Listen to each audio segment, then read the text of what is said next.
Hello and welcome to the Cosmic Outpost. I'm Alex, and before we start looking at Star Trek Discovery, we need to just tell you a little bit about what the Cosmic Outpost is up to. We've literally just launched our website. It's www.cosmicoutpost.co.uk, and that's where you can find out all about the comic book we're creating for you to read. There you can find a little bit more about the characters, what's going on over the coming months. We'll tell you about how it's developing, what we're doing, the processes we're going through. Most importantly, and I've got to emphasize this, it allows you to sign up for the newsletter. The Cosmic Outpost isn't going to be on Facebook anytime soon. Social media is one of those things, it's a bit here and there. Sometimes you can get a great response, other times you won't. We'd much rather engage with you guys slightly more than a thumbs up and a share, and slightly more than just an image that you're going to pass.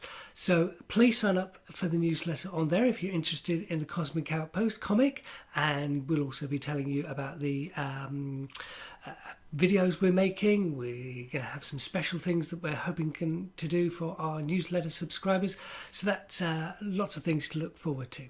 So down to Star Trek Discovery. This is the episode Context is King. Now, I wasn't planning to do this video today, but it was a pretty good episode. What we're going to do is split this video down into part 1 and part 2. So first of all, I'll talk about the non-spoilery story focus part, because this is the story focus after all, and then we'll get on to the more spoilery episode parts for those people who have seen it. So right, first of all, the story then. It's a good return to a Star Trek episode. There was something that they had to do, a mission they had to accomplish. There was, of course, a red shirt that bit the dust, which is always the way in Star Trek. There were some good callbacks to Star Trek, the original series. There's a nice little disc they use. But most of all, it was a really nice space adventure. And that was the thing about Star Trek. They always had these space adventures where they'd go out, they'd do something, they'd achieve the mission, and everyone except the red shirt would come home safely. And that's what we had this week. There was a MacGuffin I didn't really appreciate. If you remember, a MacGuffin is a device in the story that just moves the plot along and is in there for no apparent reason other than to move the plot along. So that was a bit of a pain. But all in all, it was a good space adventure, as I've said. We had lots of character development. There's one lady in there called Tilly, who I think is going to be the Harry Kim kind of person of the story. She was an interesting casting because she wasn't a flawless Hollywood type. She had ginger hair, quite a lumpy, bumpy face, so probably a lot of acne hidden under a bucket load of makeup there. But she was a real person, and that's what I think she's going to be coming across in the story. It's a good episode compared to episodes 1 and 2, where it was very much a set piece. This one had some drive to it, a few bits of story mechanics, but very forgivable.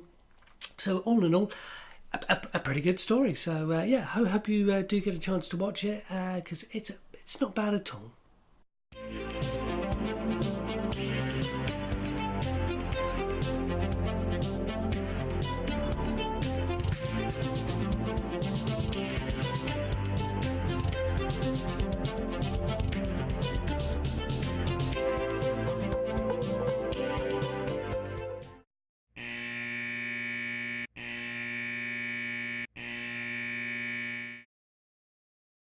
Okay, now we're into the spoiler zone. I've got to address that big MacGuffin they use, which is the breath control to get into the spore locker. What? You sort of like, somebody draws, you get a hyperspray and it opens up the door.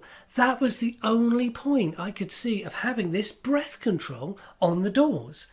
That way it gave us a nice easy way for Michael to get the drooling girl who has a snoring problem bunkmate assignment, because she wanted to get the drool off this snoring girl to get into this secure.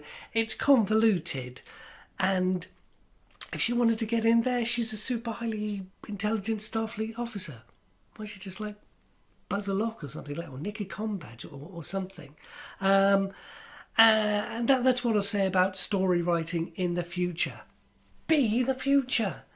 This is amazing ship with computers, technology. This ship should know who everyone is, where they are, what their life signs are, how they're doing, whether they're in distress, whether they're somewhere they're not supposed to be, all that kind of stuff. It was a bit naff for me, but they needed the reveal where she needed to get into the locker. I would have said use something else, like I say, nick a comm badge, go in, do something.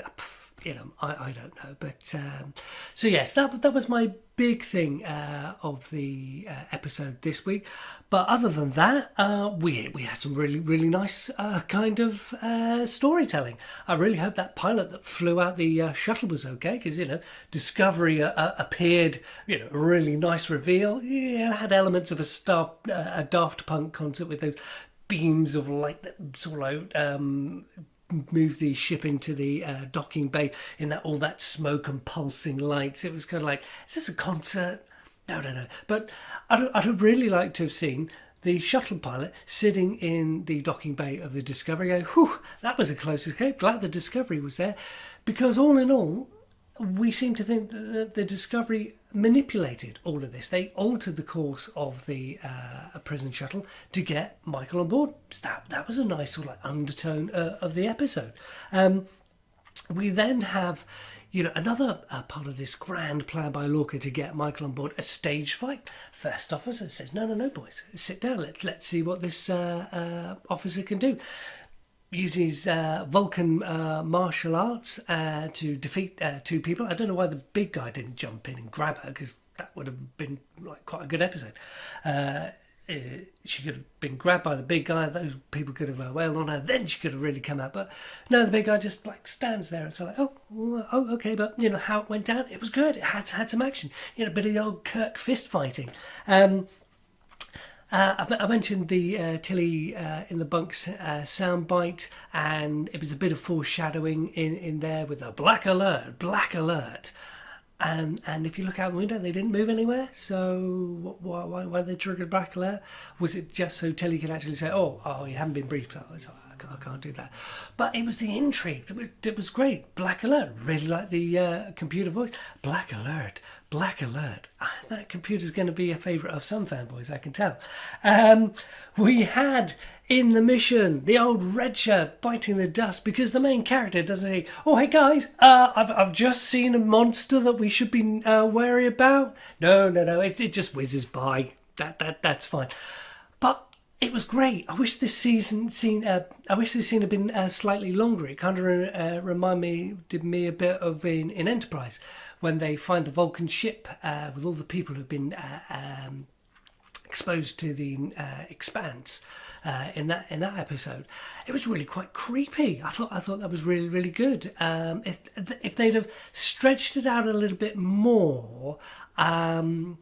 If this episode lasted 2 episodes, like the pilot episode, I think we would have had a much better story, more tense suspense. Because parts of it were a little bit like the DS9 episode Empok Nor, where Garak goes a little bit crazy and he's stalking everybody else in a deserted station. Now, we had this Klingon, hey, you come out of the shadows. That was really nice.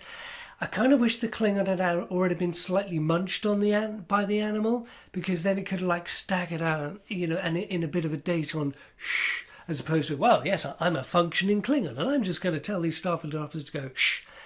But again, it was a nice touch. Monster leaps out, they run.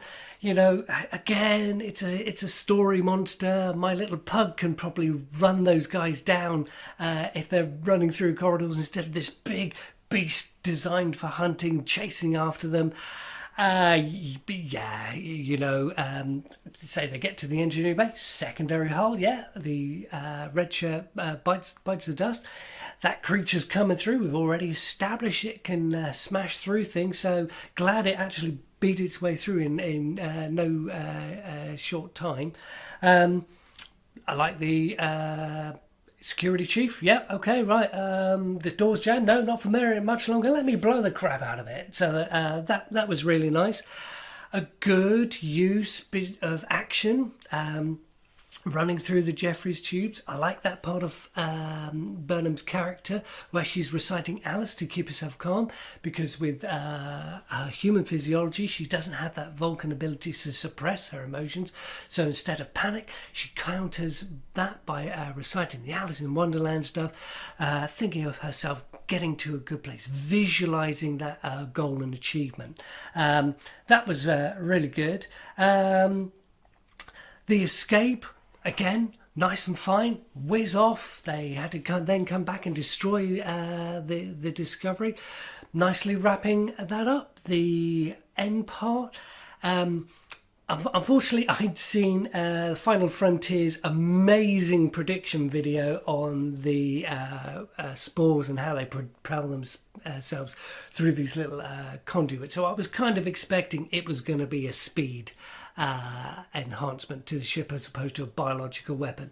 But if you didn't know that, you might be able to buy that feint that yes, they're developing a biological weapon and Lorca's this crazy guy and he's going to kill Michael by using it on her. But no, it was a way to transport her across the galaxy. Really reminded me of the Iconian gateway that we've seen, where the warriors of light and darkness would just appear from nowhere. Maybe they were using these spores in a gateway. Either way, this spores invention is brilliant in that deep cut way back to all the Star Trek lore that we've had. Do go and watch Final Frontier's video on the spores, because it really explains which story it came up in. Kudos, the Executioner, the trouble with the Tribbles, the problems where they lost the Quanto Triticale, because of all these problems that I think these spores were causing. So really good to know that they're using this part of Star Trek lore, because that really does show some investment in fans and gives the really deep fans chances to spot what's coming next. As I mentioned, that little yellow card that they use to plug in to the computer and display the computer code for Michael to solve. That was a really nice thing that we see on the bridge of the Enterprise. So it's all technology that's in there. Characters were being developed. Stammet, the science guy, a little bit nerdy. I did like Lorca's line. Well, the Sanzu Cowman first officer. He said, yes, I think Burnham is the smartest Starfleet officer I know. And Lorca turns to the smart science guy and says, hey, and he knows you. So, basically the captain's faith is invested in Burnham. I did like their extended speech where it's kind of like, no, Captain, you can't buy me. I'm not a desperate Starfleet officer. I'm a Starfleet officer that really holds up the principles of the Federation. And when he turns it around and said, yes, you were predictive, you're the sort of person I need to help win this war, that was a really nice touch, and I can see why she stayed on the ship. Rounding up then, the story is good. I enjoyed that story. Hopefully they've left enough breadcrumbs for us to follow. So they found a device, a shielded room, I think it was a flight box recorder or something that is going to describe what happened to the ship, the Glenn, which they blew up at the end. They have the creature on board. So we're going to have that possibility that spore collapse or whatever happened to the Glenn could happen on the Discovery, and there's going to be something there to stop it. I think some kind of tragedy might happen where Lorca may have to sacrifice somebody or part of the crew to break through that scientific barrier to get to the point where it's a functioning warship and they can go off starting to blow up Klingons and everything like that. I mean, 90 light years in 1.3 seconds, yeah, that's a pretty good level of speed for a Starfleet vessel. So what's going to happen next? We'll just have to wait and see. But thanks for joining us on the Cosmic Outpost. If you could go by the website www.cosmicoutpost.co.uk, or find us on Twitter @Cosmic Outpost or #Cosmic Outpost, no spaces. do come along. We've got a long journey, just like the Star Trek Discovery crew have. So thanks for watching, and I'll catch you next time on the Cosmic Outpost.